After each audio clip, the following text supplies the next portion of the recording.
What does a healthy person look like? What types of characteristics do you visualize when I ask you to picture someone who is healthy? My guess is characteristics like muscles, probably very lean or thin, maybe clear skin, hopefully happy. Did I get close to what you pictured? How healthy would this person you visualize be if she was unable to breathe, eat, or get sleep? Did you visualize this healthy person breathing? Did you visualize her eating nutritious food? Did you see her as a well rested person? Isn't it interesting how we look to the outside of a person before the inner workings, which actually make her healthy? Isn't that interesting? Now, I have begun working as a relationship coach, and throughout my training, a lot of the focus of relationships has been within a marriage or with other people. The things I've been learning definitely focus on relationships with others, but they also can be turned inward as we develop a relationship with ourselves. Now, one of the basic principles I have learned in my training is that relationships begin with becoming a whole person. Connection with others is important, but it first begins when we connect with ourselves, who we really are, what we really want, and meeting our own needs, which allows us to meet the needs of those in our lives that mean the most to us. It's not exclusive of others, but that's where it begins. Now, I definitely missed this step as I was growing up, and even more so as I was raising my family when they were young. And even though I'm grateful for the things that I've learned in the process, I wish I could go back and try it again with this new way of thinking. Now, of course, that's not possible. So I have chosen not to dwell on that. What I've decided to do instead is to keep learning and take what I learned to show up as I am now. I hope it's a healthier and more whole person, one that realizes that there will always be more to learn and to accept who I am right now, loving her and those around me exactly as I am. Today, I wanted to talk to you about what makes a healthy person from the inside out. I've learned that there are 4 areas of connection that creates a healthy and a whole person. Those areas of connection are defined in the context of our body, and it makes it easier to understand. These areas were developed and grouped this way by my coaching teacher, Dr. Matt Townsend. I'm so grateful to be one of his students, and I can't wait to share the universal principles he has taught me. I've adapted a lot of his teachings to focus on connection, which I feel is my calling to teach. The 4 areas of connection that we'll be talking about today are connecting to your head by learning the importance of our character, connecting to your heart by learning to understand yourself, using your hands to connect and lift yourself and others to do and be your best, and connecting to your hope for the future. There's so much in each area that I could cover, and I will be sharing more about each of these on future episodes of the podcast and in the courses that I'm creating. But I'll give you a bit about each one today. The first area is heads. Character is the main area of focus as you connect with your head. You must learn to do what's right and not what's always easy.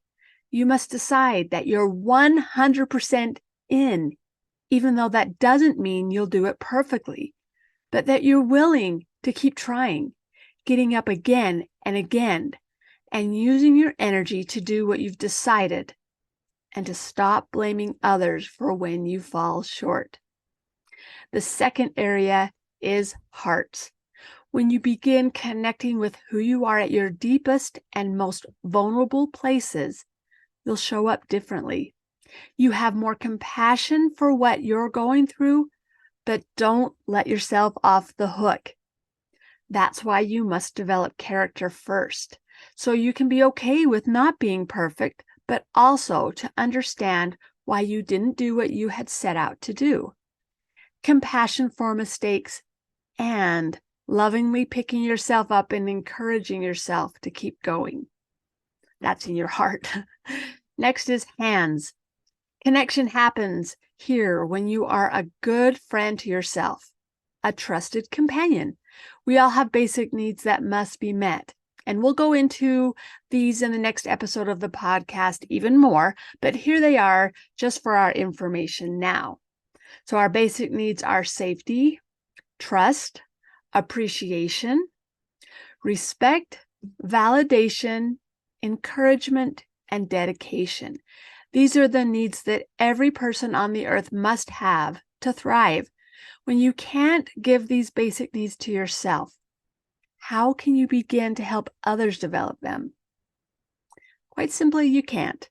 I have so much to dive in with you about these 7 basic needs.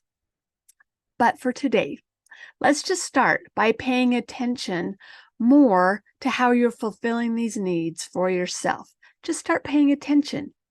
Are you giving yourself those basic needs? Okay, finally, we have your hope. Hope is what you feel when you have begun to live the first 3 principles of character, communication, and companionship. Can you see how this works?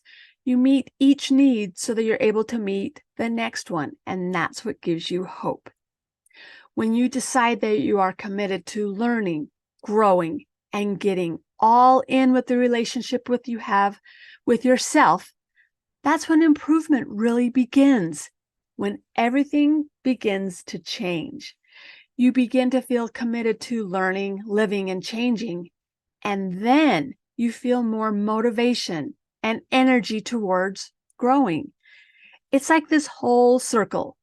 When you begin to live it, that's when deeper learning happens. Hope in life comes when you see your capabilities to handle the situations and changes that come to all of us, and being willing to make those changes. You will begin to feel more whole when you are living with character, connection, companionship, and are committed to change. That's what I feel when I am truly healthy. A healthy person is a whole person. That change comes from the inside out. A person is whole when they are physically, emotionally, socially, spiritually, and financially healthy and feel safe in all of those areas as well. If you'd like more one-on-one help with faster results, I would love to be your relationship coach. I've reserved a few spots in my schedule every week to talk to women just like you who feel like it's time that they created a stronger relationship with themselves. Women who feel stuck and are tired of doing the same things over and over, and it's not giving them the growth and success but they desperately want within themselves. Now, I've been there. My depression took a lot of years out of my life that I just can't ever get back. But I am not sorry that I experienced it, because I started doing the very things I've shared with you today, living, learning, and changing. I began to develop character, communication, connection, and committed to change. Now, when all the hard times hit, which they still do, I have a foundation of proven principles that help me to get back up and back into my life a lot faster. And I would be honored to be your coach and to teach these principles to you so that you can begin moving forward. So choose a time that works for you at hunkydory.com/consult for your complimentary call with me, where we can create a plan for you to get started so you can become healthy and whole right away. Thanks for joining me here today. And remember, I see you, I understand how hard you're trying, and I'd like to help however I can. Have a wonderful day, and I'll see you back here again next week.